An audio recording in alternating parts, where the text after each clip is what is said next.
Una vez que he dado las gracias, os voy a hablar de por qué nace este libro. Este libro nace fundamentalmente de una pregunta. Albert Einstein, que ha sido para mí referencia en cuanto a pensamiento, sobre todo pensamiento metafísico, Albert Einstein decía que lo importante es hacernos preguntas que nunca nos hemos hecho, para obtener respuestas que nunca hubieran salido. Entonces, la pregunta que yo me hice es, ¿cuál es el mejor tipo de vida que nosotros podemos llegar a experimentar? Todos tenemos un cierto nivel de salud, de bienestar, el que sea, de felicidad. Explicaré lo que yo entiendo por felicidad. Y de ahí, de esa pregunta, nace este libro. Este libro que lo que busca es precisamente ayudar a esto, ayudar a que experimentemos en nuestra vida algo muy especial, que es un upgrading. Os voy a explicar lo que para mí es el upgrading. Yo he viajado mucho y la mayor parte de las veces, o sea, durante una época de mi vida, yo siempre viajaba en economy. Y recuerdo la sensación que era cuando el señor de delante se echaba hacia detrás y te comías la bandeja. Y entonces estabas ya con las rodillas a tope, ¿sabes? Y encima con la bandeja y decías, por favor, ¿puede usted echarse un poco hacia adelante? No, es que, digo, sí, pero es que no puedo, o sea, no me llega. Y entonces esta negociación, y luego si llegaba un señor de mayor envergadura, es que ya había un problema incluso de respirar. Había una dificultad, como diciendo, bueno, hasta aquí llega mi trozo y el suyo empieza ahí, no invada mi dominio, ¿sabes? Entonces, ¿entendéis? Entonces, era una cosa compleja. Entonces, la primera vez que me hicieron un upgrading, y me dijeron, le queremos hacer, porque había viajado mucho, ¿le gustaría a usted ir a business? Y yo me diciendo, ¿y eso qué es? Digo, pues sí. Y cuando yo vi aquello que llegaba, decía, decía, señor, ¿le pasa algo? No, estoy probando. Y claro, y una cosa, y ya podía ver una persona de gran envergadura a tu derecha, que era que no te molestaba, y luego sacabas la mesa y ponía el mental. Y dije, esto es otra cosa. Esto es otra cosa. Pues lo que yo quisiera proponeros en este libro es un upgrading en las siguientes dimensiones. Salud. Salud física y salud mental. Prosperidad económica. Bienestar como sensación de estar a gusto con tu vida. Y felicidad como sensación de estar a gusto con la vida.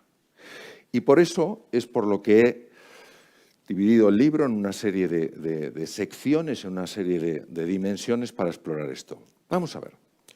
Os voy a pedir a los que no os importe levantaros que os pongáis de pie. Muy bien. Elegir un dedo, índice, mano derecha o mano izquierda, y señalar dónde pensáis que está la estrella polar. Bien. Dar una vuelta. Mirar. Cada uno ve la estrella polar en un sitio. Veo a mi buena amiga Marisa diciendo, así no me equivoco, en algún sitio estará. Bien, nos podemos sentar. Queridos, la estrella polar está donde está. ¿A que sí? Independientemente de donde nosotros pensemos que está. ¿Cuántas veces nos peleamos para intentar imponer a los demás dónde está la estrella polar? ¿Qué significa? Temas de salud, temas de bienestar, temas de felicidad. ¿Qué confusión hay en el mundo?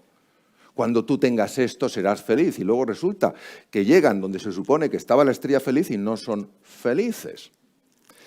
Pues basado en esto he querido construir un libro que sea ambicioso, que no avaricioso. ¿Qué quiero decir?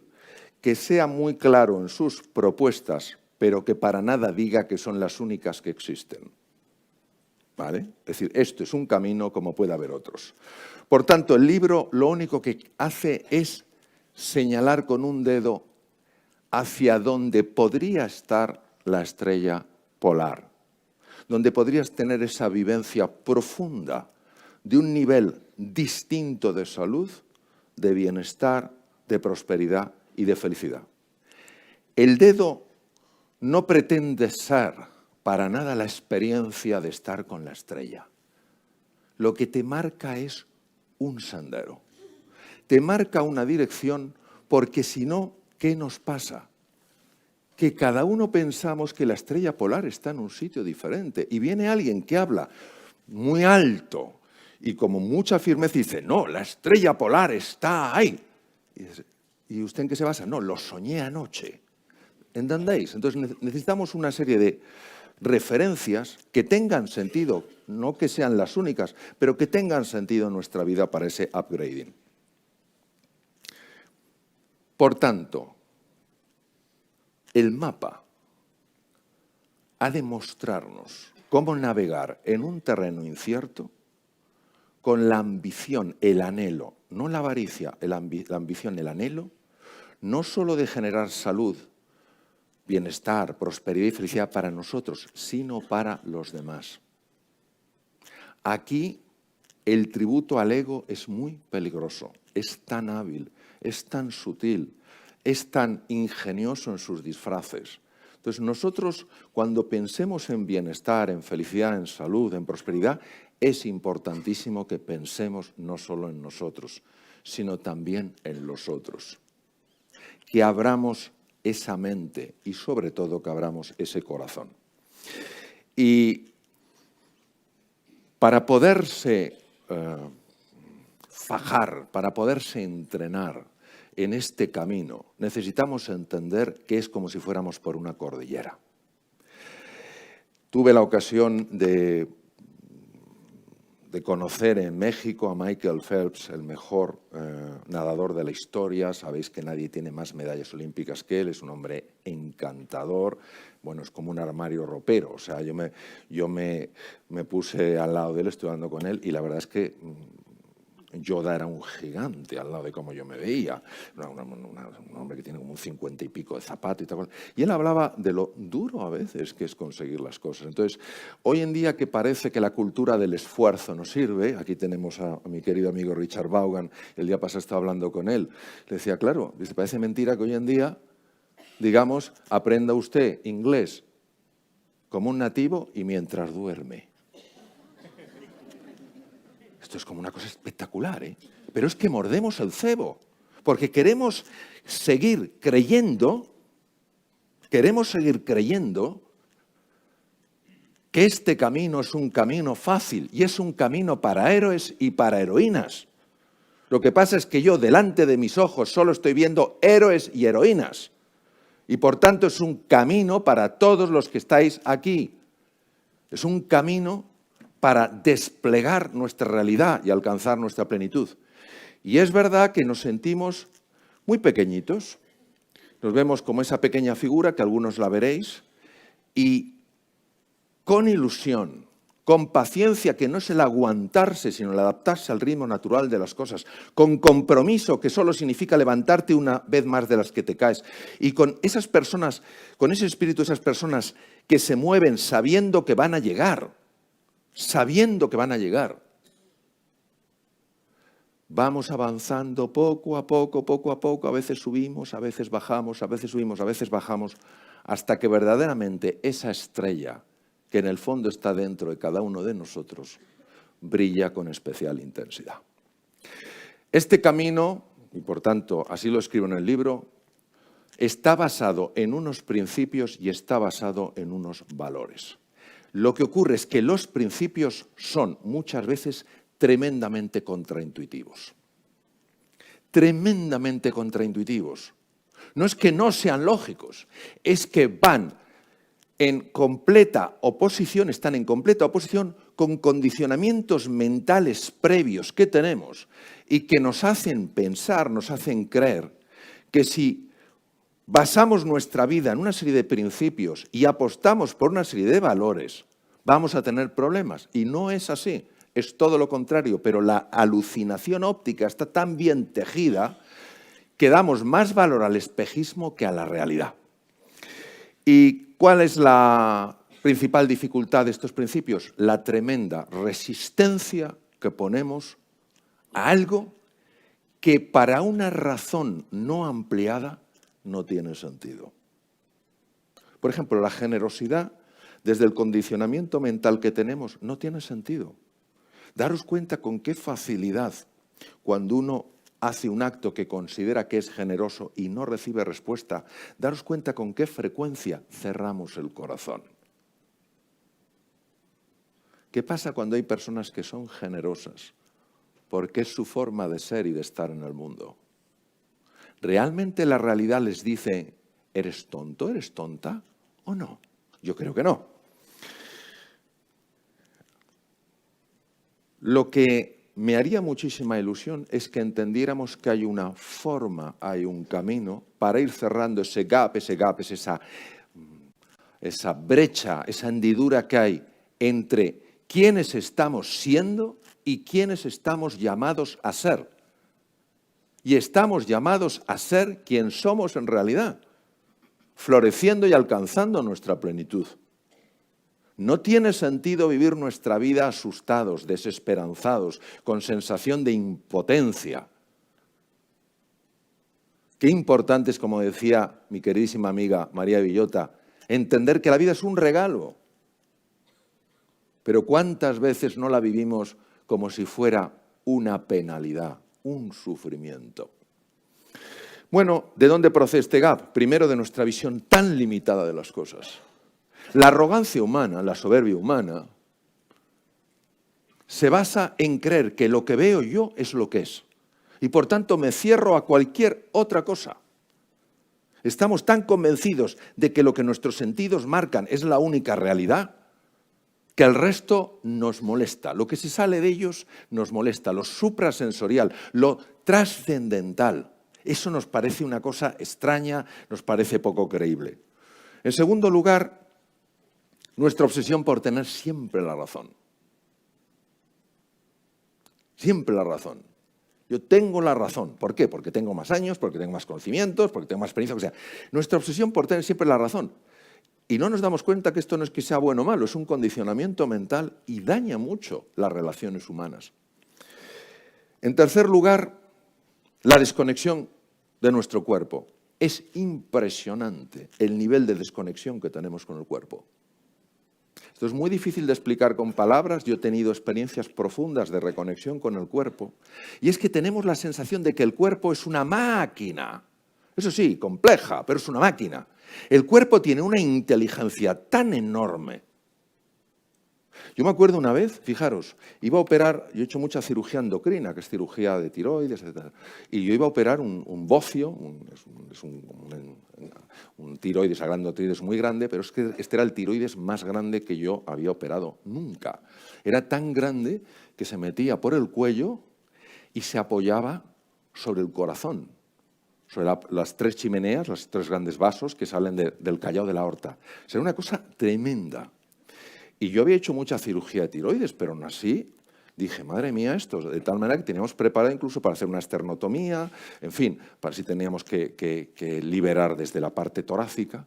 Pero yo me acuerdo que aquella noche, siempre, lógicamente, me preparaba las intervenciones, por bien que me conocía anatomía, me la volvía a estudiar, pero aquella noche, recuerdo, previo a la intervención del día siguiente, yo estuve visualizando la intervención del tiroides. Las estuve viendo, las estuve imaginando, las estuve tal cual. Llegó el día de la intervención y recuerdo perfectamente la sensación tan sorprendente de ver como que las manos se movían solas, como que yo no las dirigía desde la cabeza.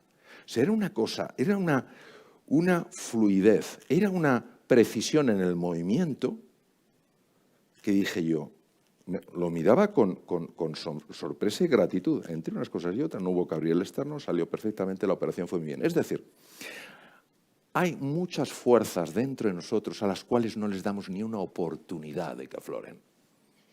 Ni una oportunidad. Queremos meter cabeza en todo, queremos meter razón en todo, queremos meter conocimiento en todo y no nos fiamos de una sabiduría natural que hay en el ser humano. El siguiente es la falta de control sobre nuestra mente. Esto es difícil de creer. O sea, la falta de control que tenemos sobre nuestra mente es tan abrumadora que para que os hagáis una idea, la investigación muestra que el 46% del tiempo estamos constantemente distraídos. ¿Os imagináis conduciendo 46% del tiempo distraídos?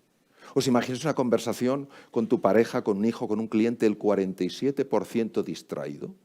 ¿Os imagináis un cirujano el 47% del tiempo distraído? Nos hemos acostumbrado a estar distraídos. Hoy la distracción es el gran desafío de este mundo, por eso aparece tanto síndrome de déficit de atención, rasgos de déficit de atención, etc. Entonces, aprender a focalizar la mente, aprender a conseguir que la mente se calme para que podamos ver la realidad más allá de la apariencia es fundamental. Y luego tenemos otro elemento que es el alejamiento de nuestra propia esencia. Mirad, yo esto lo digo y lo digo con tremendo orgullo. En algún programa de radio ha habido alguna persona que se ha enfadado. Yo creo profundamente que una de las razones por las que a veces experimentamos tanto sufrimiento es porque nos estamos alejando de la espiritualidad. Entendiendo por espiritualidad la capacidad de encontrarnos de verdad con nosotros mismos, con el otro, con la naturaleza y con los que crean, en mi caso es así, con Dios. Es decir, hemos perdido esta referencia y la ciencia no va en contra de ella. Pensar que mi amor por mi familia, por mis amigos, se puede explicar exclusivamente con un movimiento de neurotransmisores y una activación de ciertos centros cerebrales. No digo que es una explicación o un tema falso, es profundamente incompleto. Claro que hay movimiento de neurotransmisores. Claro que el núcleo accumbens empieza a segregar unas sustancias. Claro que el pálido ventral empieza a liberar unos neurotransmisores. Claro que sí, pero hay más cosas que pasan. Hay más cosas que pasan. Y cuando yo hablo con una persona, no estoy hablando solo con una maquinaria compleja. Estoy hablando con un ser que es sagrado. Y cuando yo me acerco a la naturaleza, no estoy sencillamente ante un objeto masivo que puedo utilizar a mi capricho. Estoy delante de algo que es sagrado y por tanto lo tengo que tratar con afecto. Esto no te implica para nada que tengas que abrazar ningún credo, ningún dogma, pero podemos vivir la vida con un sentido de la trascendencia, no solo encerrados en nuestro pequeño yo. ¿Y qué ocurre cuando nosotros no cuidamos estas cosas? Porque no sabemos que pueden ser cuidadas. Pues que esto afecta a todo ello, a la salud, a la prosperidad, a las relaciones humanas, al bienestar y a la felicidad. Entonces, vamos a recorrer el camino.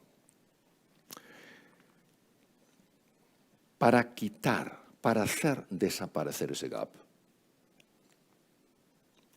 necesitamos tres cosas. La primera es inspiración. ¿Se os ocurre montaros en un coche, querer ir a un destino lejano y no meterle gasolina? Queremos hacer las cosas sin inspiración. Y cuando hablamos de inspiración, hablamos de algo que te estremece en las entrañas. Un proyecto tan apasionante, tan ilusionante, tan motivador, que dices, esto lo quiero en mi vida. Y si no hay inspiración, no puede haber fuerza. Eso es lo primero, tener un qué y un por qué que a ti te conmueva. Hoy sabemos que hay tres cerebros, pero esto ya es incuestionable desde el punto de vista de la ciencia. El cerebro intracraneal, todos le conocemos, el corazón y el tubo digestivo. El tubo digestivo es un cerebro y funciona como un cerebro, realmente funciona como un cerebro. Muchas de nuestras intuiciones más profundas vienen de ahí. Muchas enfermedades degenerativas del sistema nervioso central se podrían prevenir o por lo menos aminorar en su impacto cuidando mejor el tubo digestivo. Entonces, lo primero es la inspiración. Por eso hay que leer cosas que nos inspiren. Hay que acercarse a personas que nos inspiren, no a personas que nos chupan la energía.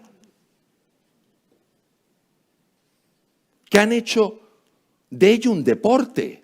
Entrénate con un balón de reglamento. Te dejo un sofá. Pero no me utilices a mí para drenarme de energía. Yo necesito esa energía por las mañanas para moverme con entusiasmo, con pasión. Lo mismo que yo no dejaría que alguien entrara con un cubo de basura y echara la basura en el sitio más bonito de mi casa, tampoco puedo permitir que alguien me eche un cubo de basura en mi mente. Entonces, yo creo que en esto hay que ser radical, queridos. Aparece el vampiro emocional, vampiro, yo me piro. Yo me piro. Yo no gasto glucosa cerebral, yo no gasto oxígeno en algo que me está debilitando, porque no te ayuda a ti, ni me ayuda a mí. Entonces, lo primero es la inspiración. Pero claro, ¿qué pasa con la inspiración? Que si le falta la estrategia, pues sales como una moto. Sales como una moto. ¿Y qué haces? No sé, pero voy como una moto. Necesitamos encauzar eso con una estrategia que funcione. Yo recuerdo una vez que me sentí una inspiración enorme por hacer pesas hace muchos años y quería ponerme fuerte. Y entonces me fui a un gimnasio y le dije, yo me quiero poner fuerte. Y me dijo, pesas. Y dije, no, hasta ahí llego, claro.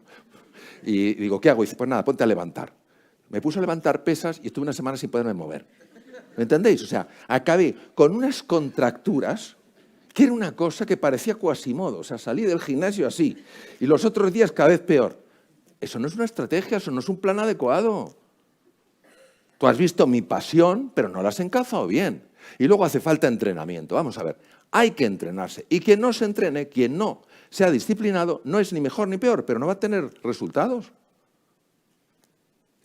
La disciplina, el esfuerzo, la dedicación son absurdos si no hay inspiración.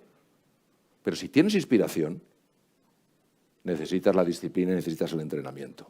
Y por eso hay una parte muy importante dedicada al entrenamiento. Bien, dicho esto, vamos a empezar a profundizar en por qué llamo los tres superpoderes. Los tres superpoderes tienen dos dimensiones, una dimensión física y una dimensión más sutil. La dimensión física es el encéfalo humano.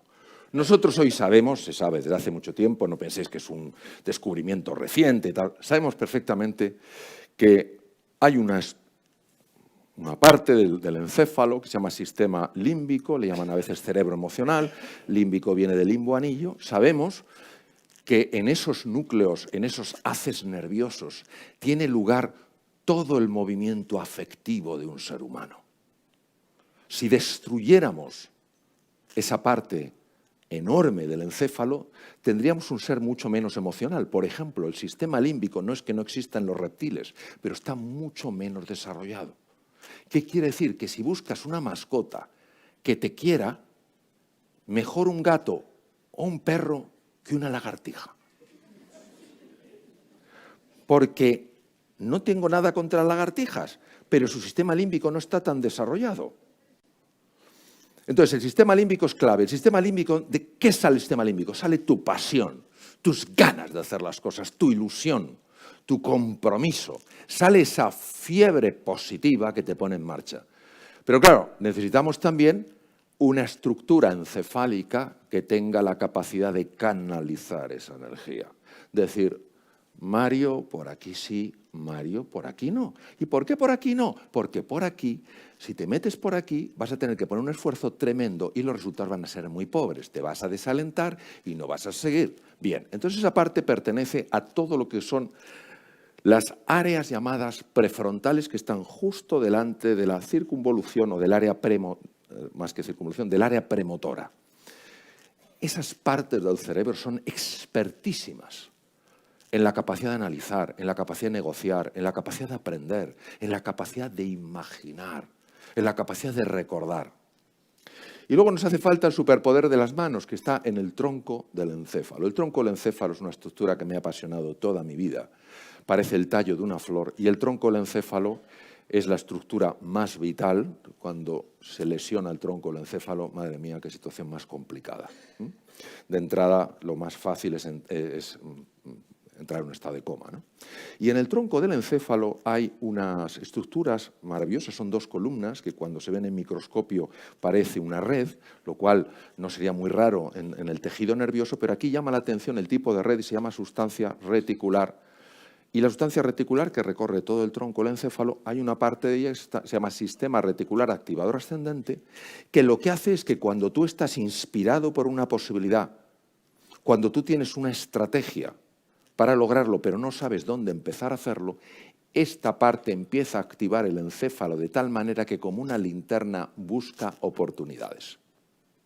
Lo he dicho muchas veces, es la razón por la cual una mujer cuando se sabe embarazada empieza a ver embarazadas por la calle, o un conocido mío que una vez me dijo que desde que se había comprado su coche nuevo se había puesto de moda.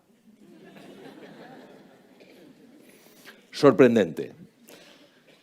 Y esto lo tenemos todos, a niveles que no nos imaginamos y que hemos podido experimentar. Lo hemos podido experimentar. Y hemos podido ver que la incapacidad para aprender una cosa, incapacidad, decías tú, esto es estructural, yo es que no doy, yo no doy, es que no me entra.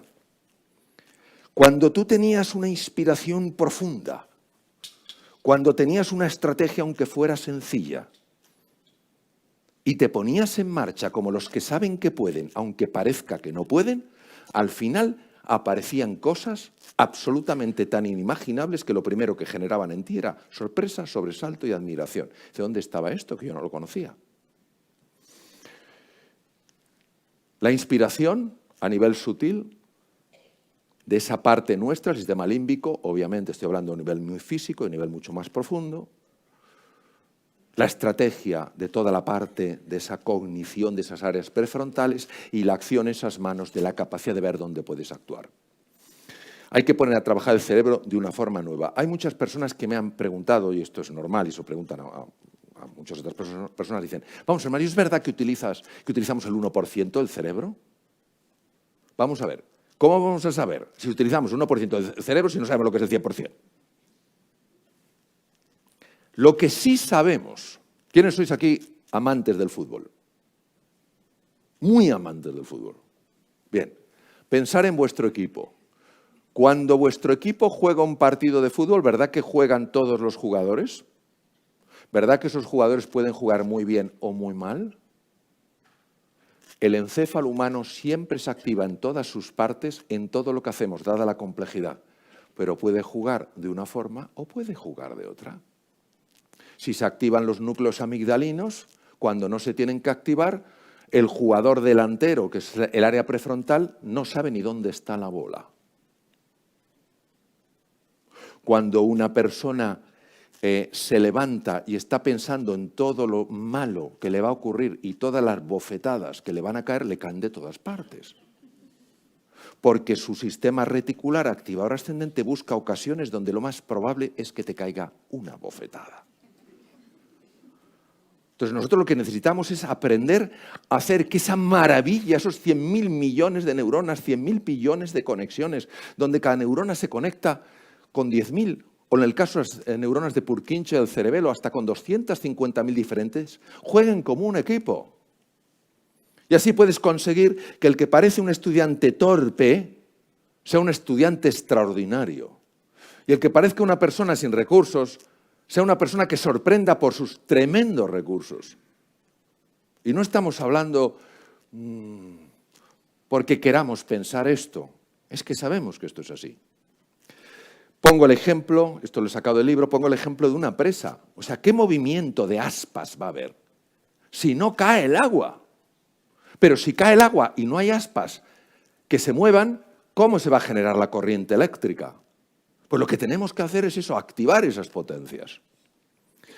Vamos a hablar, por ejemplo, de la salud. Ya sabéis que el libro tiene salud, tiene bienestar y tiene felicidad. Vamos a hablar de la salud. Cuando hablamos de salud, vamos a hablar del cuerpo. Todos sabemos que la salud es importante, que la salud tal, el corazón. Lo que pretendo, lo que busco es que los argumentos que aparecen en la descripción de la salud sean tan poderosos que todos, aunque nos cueste como me cuesta a mí, cuidemos eso que comemos. Y os voy a decir por qué.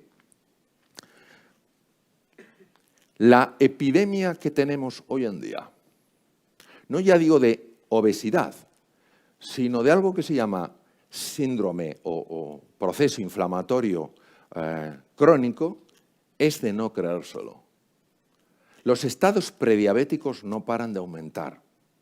Y nosotros pensamos que esto solamente tiene un impacto a nivel del corazón, mayor posibilidad de tener un infarto, etc. Todas cosas que no hemos oído muchas veces, pero que no nos han conmovido.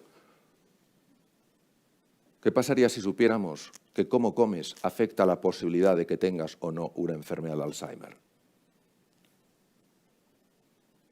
Actualmente hay 35 millones de personas que padecen una enfermedad de Alzheimer. En el 2050 se calcula que serán 125 millones. Y se está estableciendo claramente una relación con el tubo digestivo.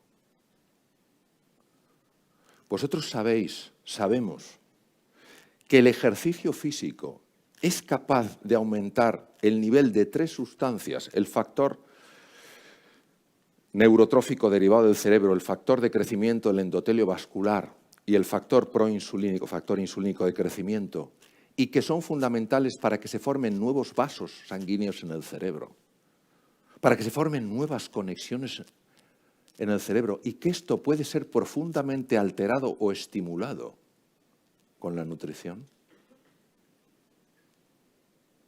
Yo recuerdo la primera vez, estaba en Boston, en un programa donde escuché algo que jamás había escuchado, que es que en la ansiedad y en la depresión se ha visto inflamación física del cerebro. Lo que parecía tan sutil, parecía tan difícil de tocar o de ver, resulta que ahora tenía una dimensión fisiológica.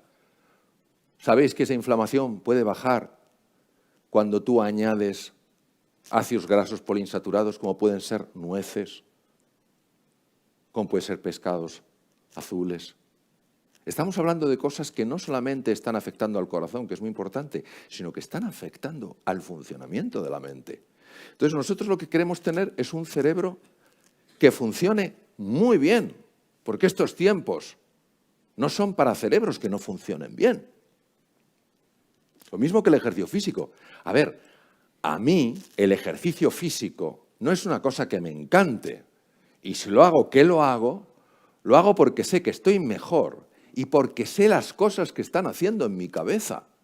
Por ejemplo, el ejercicio físico aumenta el tamaño del hipocampo. El hipocampo es una estructura clave si quieres aprender cosas nuevas. Queridos, ¿quién no tiene que aprender en este mundo digital cosas nuevas? El hipocampo es clave para aumentar las conexiones en las áreas prefrontales. ¿Quién no tiene que negociar? ¿Quién no tiene que analizar cosas? El ejercicio físico es clave en el crecimiento del cíngulo anterior. El cíngulo anterior es una estructura importantísima del ser humano y que tiene mucho que ver con las relaciones humanas. Hoy en un mundo de tal diversidad, donde no basta con tolerar la diversidad, sino que creo que tenemos la oportunidad de celebrar la diversidad, necesitamos cíngulos anteriores fantásticos. Pero no solo eso, el ejercicio físico baja el volumen de la amígdala. La amígdala es el centro que reacciona con ira o con miedo. ¿Cómo sería nuestra vida con menos ira o con menos miedo? Entonces, si nosotros encontramos razones de peso, razones potentes, y sentimos la inspiración y decimos, oye, esto puede mejorar mi vida, y te dan una estrategia sencilla, que no es, pues mira, todos los días tienes que ir al gimnasio 3 horas. Oiga, que no puedo. Pues claro que no puedes.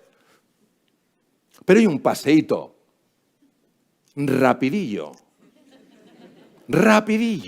donde tú aceleras el corazón y el pulmón, o sea, no es ir de escaparates, no es ir a una librería, es rapidillo, cuando tú puedes conseguir efectos beneficiosos. Entonces llega un momento en que cuando tú lo vives, ya nadie te lo tiene que decir, ya sabes que es verdad. Mirad, sabéis que España está, a mí es que me encanta mi país, francamente. España es uno de los países con mejor calidad de vida y una de las razones es la dieta mediterránea. Vamos a ver. Con el tema de la dieta, yo llevo mucho tiempo estudiando el tema de la nutrición. Eso para nada hace que el libro sea un tratado sobre la nutrición. El libro lo que intenta explicar es qué pasa con ciertas cosas, qué pasa en tu cabeza, qué pasa en tu cuerpo y qué pasa con otras cosas. Entonces, hay que ser muy cuidadoso con convertirse en un talibán de nada y un talibán de la nutrición. Por Dios, es decir, que si algún día me veis comiéndome una hamburguesa y el ketchup se me sale por aquí, no me digáis, Mario, esto no está bien. El maestro Yoda necesita un poquito de mejoría. Soy humano y si no encuentro algo más rico o ese día me ha podido el olor de la hamburguesa, pues me voy a comer una hamburguesa. Hay que tener mucho ojo con no ser talibanes. Lo que sí sabemos, sin ingenua duda, es que hay que reducir drásticamente el consumo de azúcar. Drásticamente. Drásticamente. Y curiosamente, hay más azúcar que en muchos postres que podéis tomaros en restaurantes, mucho más en alimentos muy procesados. Y no es inocuo, no es un tema de calorías, es un tema de resistencia a la insulina. Es una cosa radicalmente distinta. El ejercicio físico, pues mira, el ejercicio físico muchas veces dices, hay que quemar grasa. Y solo pensamos en eso, que cuando estás en la playa y estás un día así y se acerca alguien y te dice, por favor, el chiringuito, y dices, por ahí. Y estamos pensando en el ejercicio físico como, bueno, mirad, hay una grasa que no es la grasa normal. Es una grasa distinta, muy diferente. Muy diferente porque es un órgano endocrino. ¿Qué es un órgano endocrino? Un órgano endocrino es una sustancia capaz de producir hormonas. Esa grasa es la grasa perivisceral, rodea las vísceras, e intraabdominal. Cuando uno hace ejercicio físico, esa grasa que está contenida en adipocitos, que no son los que puedes tener en una pierna, en un muslo, que puedes tener en el brazo, sino que están alrededor de las vísceras, la grasa intraabdominal, empieza a liberar esa grasa, los ácidos grasos, para que se conviertan en cuerpos cetónicos en el hígado y puedan ser liberados para que los consuma el músculo. Esto es muy importante porque el ejercicio físico es un protector enorme de los procesos inflamatorios que parecen ser uno de los factores clave en el desarrollo de enfermedades, como por ejemplo la enfermedad de Alzheimer, o por ejemplo cuadros de ansiedad o cuadros de depresión. Y luego vamos a hablar del sol. Yo esto es una cosa, a ver, el tema del sueño, yo sé que es difícil, es decir, a mí verme como un estudiante más en el camino, por supuesto que me tengo que trabajar esto, que a veces lo hago mal y tengo que saber cómo recordar que tengo que hacerlo bien. Mirad, voy a decir algunas cosas del tema del sueño. Dormir es más importante que comer. En los Estados Unidos hay 100.000 accidentes de circulación al año por falta de sueño. Mirad qué cosa más bonita, o sea, es que es tan bello. Cuando el núcleo supraquiasmático del hipotálamo, que está captando la luz solar y que es el reloj central, y empieza a ver el tipo de luz que hay y empieza a comunicarse con los osciladores periféricos, que son pequeños relojes colocados en cada célula de los 60 trillones de células que hay en el cuerpo, cuando empieza a mandar esa información, hay genes, como por ejemplo el PER1, el PER2, PER3, que se activan y impide, reduce que se formen tumores. Impresionante. La melatonina, que todos habréis oído hablar de ella, empieza a segregarse a las 9 de la noche y alcanza su pico entre las 11 y las 3. La melatonina es una de las hormonas que hace que los genes PER1 y PER2, genes nocturnos, se activen y eviten que haya mutaciones. Por eso es un error en el que podemos caer todos, y yo caigo a veces, muchas más de las que me gustaría, pero tengo que recordarlo para volver a la línea en la que quiero estar. Ponerse a revisar ordenadores, a mirar teléfonos, a mirar tablets a partir de las 9 de la noche, incluso antes, es un error biológicamente hablando. Y siguiente tema. Cuando vayáis por un caminito, vayáis a donde sea y veáis un sitio de sombra y uno de sol, os recomiendo que vayáis por el de sol. La suerte que tenemos en España de tener tantas horas de sol. El efecto increíblemente beneficioso del sol, a ver, tomado en cantidades adecuadas, no estamos hablando del que se pone y acaba como un centollo, ¿me entendéis? De lo colorado. Es que es buenísimo. Los maravillosos ritmos circadianos, tan maravillosamente descritos en los años 50. El siguiente es el tema del bienestar.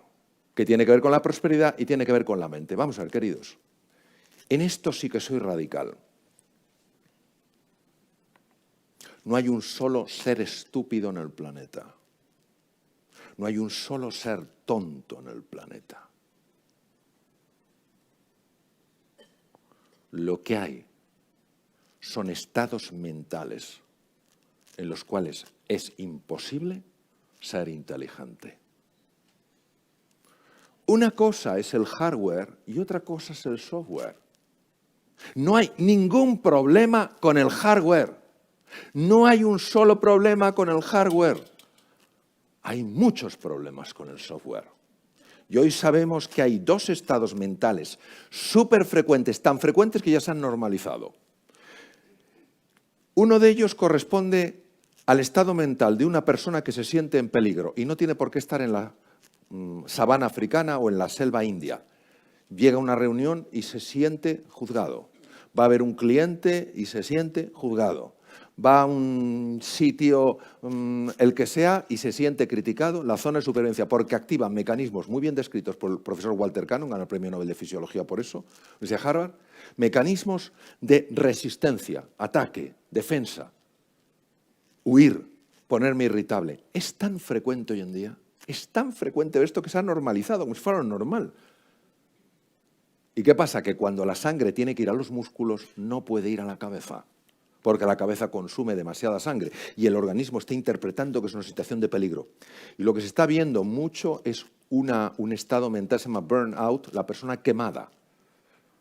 Ya no es que esté agresiva o esté huidiza, es que está completamente bloqueada, completamente anulada. La Clínica Mayo, que sabéis que es una de las mejores del mundo, está en Rochester, Minnesota, fundada por los hermanos Mayo, tuvieron que hacer algo radical porque se dieron cuenta que el 25% de los médicos de la Clínica Mayo estaban sufriendo un síndrome de burnout, de la presión asistencial que tenían. Entonces, si nosotros sabemos que no es un problema estructural nuestro, si nosotros sabemos que no es que nos falten neuronas, sino que a lo mejor no estamos en el estado mental apropiado, tenemos que saber cómo cambiar de estado mental. Y eso tiene una estrategia. Tiene una estrategia que funciona si la aplicas.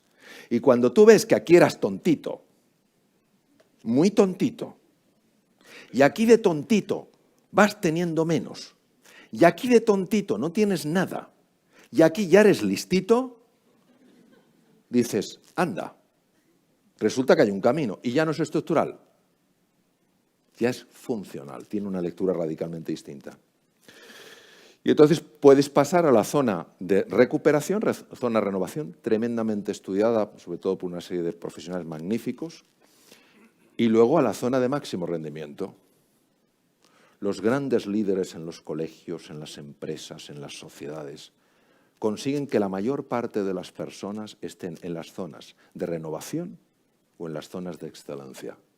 Si en una empresa, en un colegio, en una universidad, la mayor parte de las personas están en los estados mentales de supervivencia y los estados mentales de burnout, algo no se está haciendo bien. Y esto es muy importante que lo tengamos presente.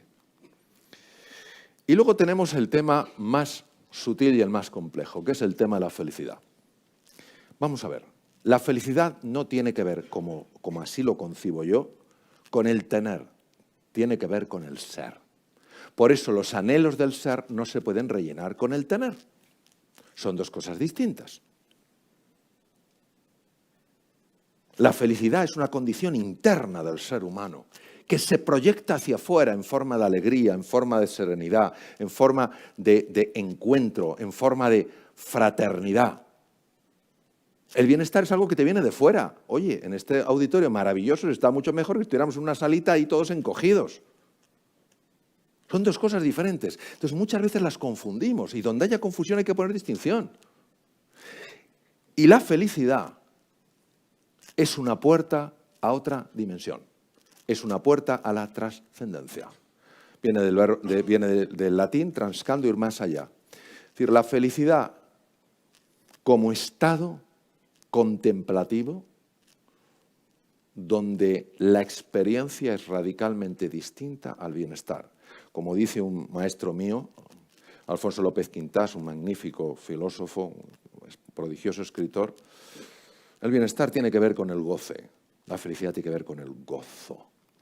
¿Y esta felicidad cómo se trabaja? Comentabas, Ana Rosa, mi viaje a Bután. Fue un año entero, no de viaje en Bután, pero sí de interacción con Bután, y una parte estuve en Bután. Hay algo que allí es muy conocido, se llaman los 4 amigos. Pero es la cosa más bonita. Está en montones de sitios. Es un elefante, es un mono, es un conejo y es un pájaro. Todos ellos ven unas frutas preciosas, maravillosas en el árbol, pero ninguno puede llegar hasta arriba. Los 4 juntos lo consiguen. Cuando tú buscas ser cordial con los demás, cariñoso, amable, independientemente del lugar que ocupen en el estrato social, ofreces cordialidad a los que vienen de otros países, que están perdidos. Ves una persona, yo que sé, a lo mejor japonesa, que está con un mapa y no sabe qué nos cuesta tener un gesto de cordialidad. ¿Qué nos cuesta? Yo recuerdo, como uno de mis errores, muchas veces pues he ido al hospital con mi bata blanca, no iba con especial urgencia, y yo qué sé, imaginaos que iba a la consulta y veía una persona que estaba con un volante y estaba como paralizada. Y te das cuenta cuando está paralizado una persona. ¿Qué me hubiera costado pararme y decir, ¿le puedo ayudar? Y como ve que soy de allí, dirá, pues este hombre conocerá al hospital, claro. A ver, no, es que me han pedido esto, me han pedido un escáner y no sé ni dónde es, estoy muy asustado, tal cual. Tranquilo, si un escáner hoy se pide muchísima frecuencia. Mire, esto es rayos, es el sótano 2, y esté totalmente tranquilo. Si los escáneres hoy en día es una cosa que es como las radiografías de antaño, ¿qué nos costará eso? ¿2 minutos? ¿3 minutos? ¿Y qué diferencia en la experiencia de esa persona? Segundo, la empatía. La empatía, que no es la simpatía, la empatía es sentir el sentir. Sentir el sentir. Me decían mis hijos, que son junto a mi mujer, mis grandes maestros, me decían, papá, nunca dejes de decir a los padres lo siguiente: si quieren llevarse excepcionalmente bien con sus hijos, que les digan menos y les pregunten más. Que pregunten más, para entender por qué piensan como piensan. Y lo siguiente, la compasión. Yo cuando hablo a ejecutivos de empresas, hay personas tremendamente receptivas y otros dicen, no, yo con el puesto que tengo, yo soy ser compasivo. Pero la compasión no es blanda. Las personas compasivas son de una fortaleza tremenda. ¿Por qué? Porque ven el dolor y buscan el dolor de la otra persona, el sufrimiento, y buscan maneras de ayudar a esa persona a reducir el sufrimiento. Este es un río en Punaca. Punaca es una fortaleza extraordinaria. Aprovecho para mandar un cariñosísimo saludo a mi querido amigo Jan Triay, el cónsul general honorario de Bután en España. Cuando tú estás viendo el río, te acuerdas de Heráclito. Y Heráclito decía, nunca me baño en el mismo río. Es el saber desprendernos de las cosas, el saber disfrutarlas, pero no apegarnos a ellas. De tal manera que, oye, en un momento determinado las perdemos y parece que nos hemos perdido a nosotros mismos. Es entender que los cambios son la ley que impera en el mundo y en la naturaleza. Entonces, no resistirnos a esos cambios, aceptarlos, asumir que eso es así para poder empezar a transformar nuestra vida, en lugar de resistirnos frente a lo que es. Esto, por ejemplo, en temas de enfermedades es muy importante, porque cuando una persona se está resistiendo, ¿por qué a mí? ¿Por qué a mí? ¿Por qué a mí? El sistema inmune, que es precisamente el que tiene que defenderla frente al tumor, empieza a empeorar en su forma de trabajar. Y cuando una persona dice, mira, asumo que esta es mi situación, no me gusta, pero lo asumo, a partir de ahora, ¿qué puedo hacer? El sistema inmune es mucho más potente. La conexión con la naturaleza. Bután tiene, en la Constitución, está escrito que el 60% del bosque ha de ser protegido. Hoy necesitamos hacer algo todos para proteger la naturaleza. Todos sabemos que cuando nos damos un paseo por el campo, por el bosque, cuando nos quedamos mirando al mar, algo nos pasa. No sabemos muy bien lo que es, pero algo nos pasa. ¿Será posible que nos veamos tan separados de la naturaleza cuando la creación ha salido de las mismas manos? ¿Será posible que nos veamos con esa situación de superioridad frente a la naturaleza? No necesariamente. El tema de la gratitud. Mirad, Sigmund Rao, que es un profesor de economía de la Universidad de Cornell en Nueva York, vio que sus estudiantes estaban muy estresados y dijo, bueno, él viene de una familia oriental y el tema de la trascendencia es importante, le dijo a sus estudiantes, es importante que vosotros hagáis un ejercicio de gratitud antes de acostaros. Bueno, como él debe ser una persona pues muy cercana, le hicieron caso. Y efectivamente bajó su ansiedad en lo que eran los exámenes, pero lo más interesante es que algunos estudiantes se acercaron y le dijeron, usted no lo sabe, profesor, pero yo estoy enfermo. ¿Qué me dices? Sí, yo tengo hipertensión arterial. Usted no lo sabe, profesor, pero yo soy diabético. ¿Qué me dice? Sí. ¿Sabe que desde que practico la gratitud, mi tensión arterial se ha normalizado y mi diabetes es mucho más fácil de controlar? Gratitud. Gratitud. Es levantarnos por la mañana y encontrar algo por lo que dar las gracias a quien quieras. Es lo importante, entiendo, no es que lo focalices en alguien, sino que haya ese gesto de agradecimiento, ese gesto de gratitud, ese gesto de no dar las cosas por sentadas. Yo me acuerdo en la presentación del libro de un querido amigo, me acuerdo que tuvo una ronquera tremenda, porque había forzado la voz en un evento y tenía una ronquera tremenda. Y yo me di cuenta de las gracias que tenía que dar por tener voz.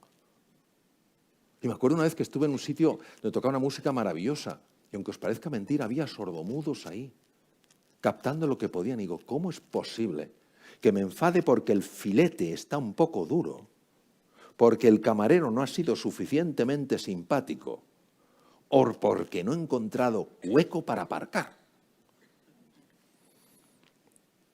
Silencio, apertura, trascendencia, propósito.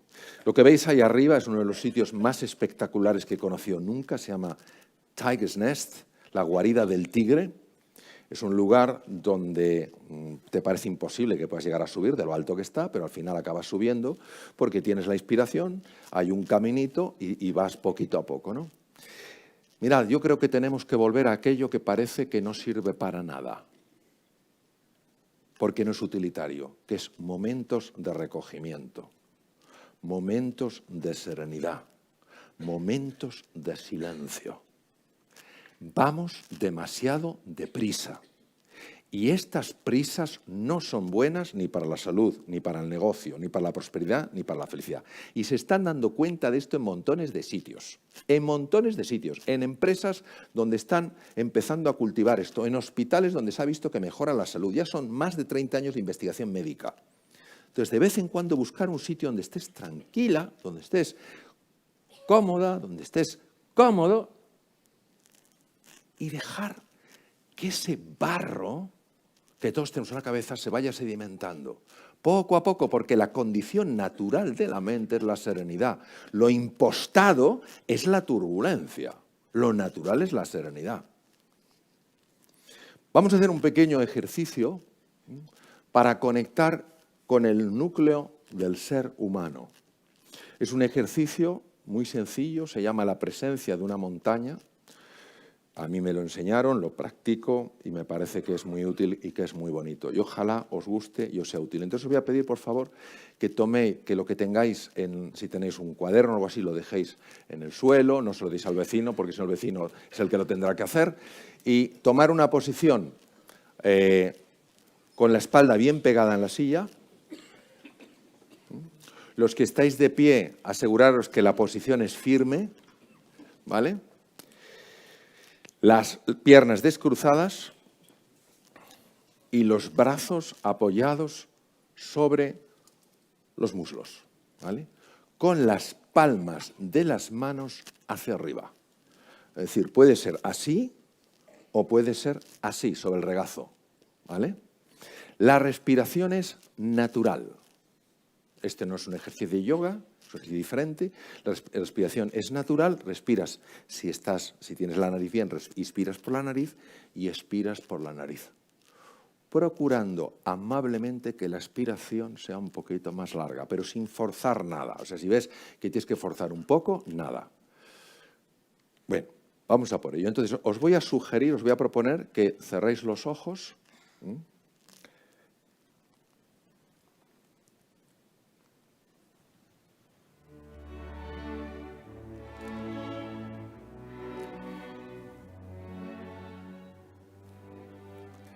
Y que prestéis atención a la posición de vuestro cuerpo en la silla.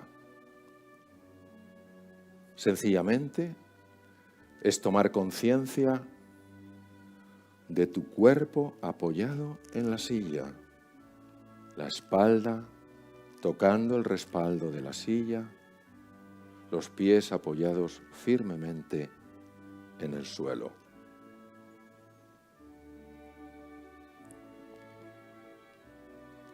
Y permitiendo que la respiración poco a poco, de forma progresiva, vaya llevándote de la mano a través de este ejercicio.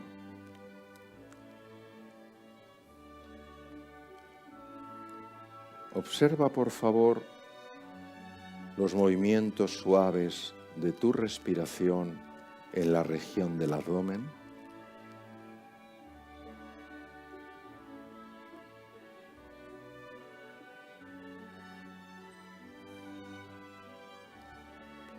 Y ahora lleva tu atención a los movimientos de la respiración en la región del tórax.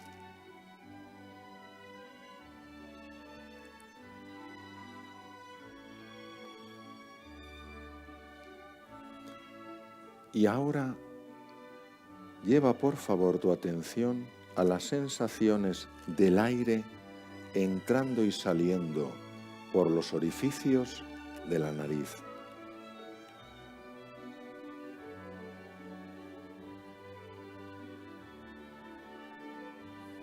Y permite que la respiración vaya llevándote de la mano para conectar con esa trascendencia que hay en ti, con esa grandeza que se halla en el centro de tu corazón.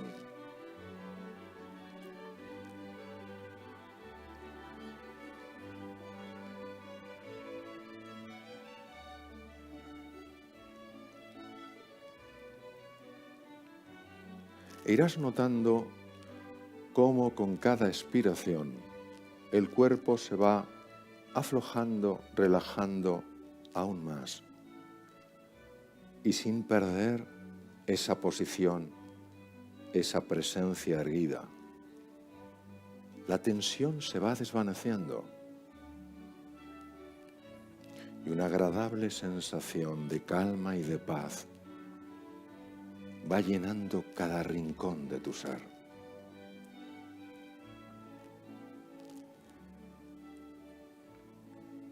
Imagínate que eres una montaña, una preciosa montaña,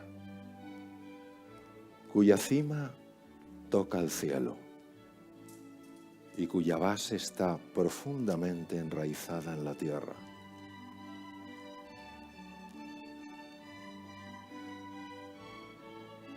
La montaña es, y en la montaña ocurren cosas.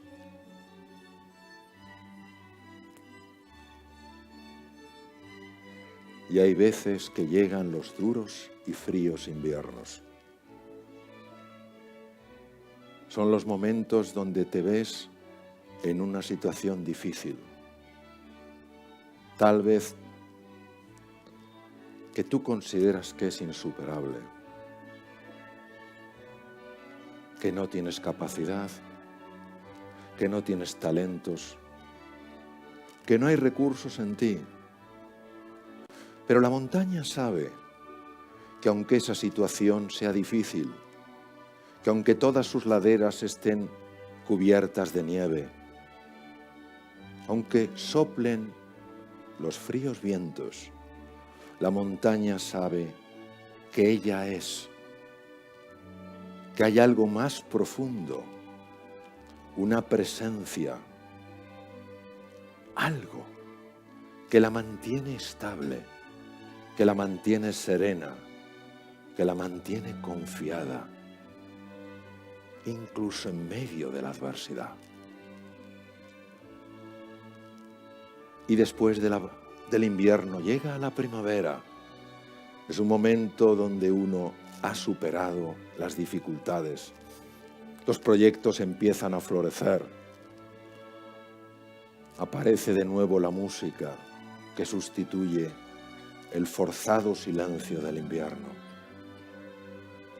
Y la montaña lo disfruta, claro que sí.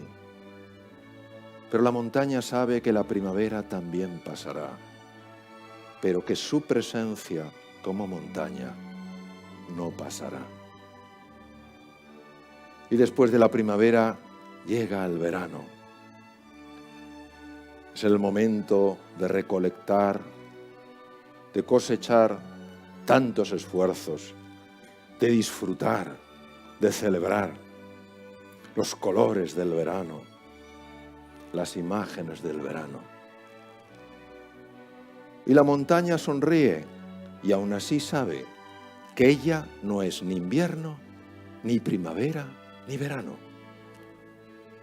El invierno, la primavera y el verano suceden, pero no definen quién es ella. Y después llega el otoño, de nuevo momentos de cambio. Las hojas cambian de color, se caen. Proyectos tan ilusionantes desaparecen. Relaciones que teníamos se acaban. Personas amadas se van. Y vienen momentos de confusión, momentos de duda, incluso de dolor. Y la montaña lo ve, y la montaña sabe que no son momentos sencillos. Pero la montaña sabe que ningún verano, ningún invierno, ninguna primavera y ningún otoño define su realidad, su ser más profundo. Y por eso, cuando uno se afianza en la solidez de la montaña, puede pasar momentos álgidos, momentos difíciles, pero nunca pierde de vista dónde está su estrella, dónde está su montaña. Y por eso, en los momentos álgidos los disfruta, los celebra y los comparte. Y en los momentos difíciles sigue confiando, sigue trabajando,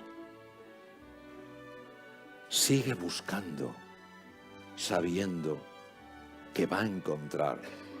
Y este estado profundo de aceptación es lo que lleva a la montaña a tener esa presencia, esa serenidad. Por eso, cuando tú en el futuro te encuentres con primaveras, con veranos, con otoños y con inviernos, solo te pido una cosa, que recuerdes que nada de lo que te pasa define quién eres, y que quién eres es siempre más grande que cualquier cosa que te pase. Y que cuando tú entiendas la grandeza que eres, ya la primavera, el verano, el otoño y el invierno serán cosas que verás con otra perspectiva. Tendrás otra actitud frente a ellos. Y ante los inviernos, claro que sentirás el dolor, pero transmitirás serenidad, transmitirás confianza, transmitirás ilusión. En los veranos, cuando coseches grandes éxitos, claro que los celebrarás. Y aún así expresarás humildad, expresarás gratitud, expresarás confianza.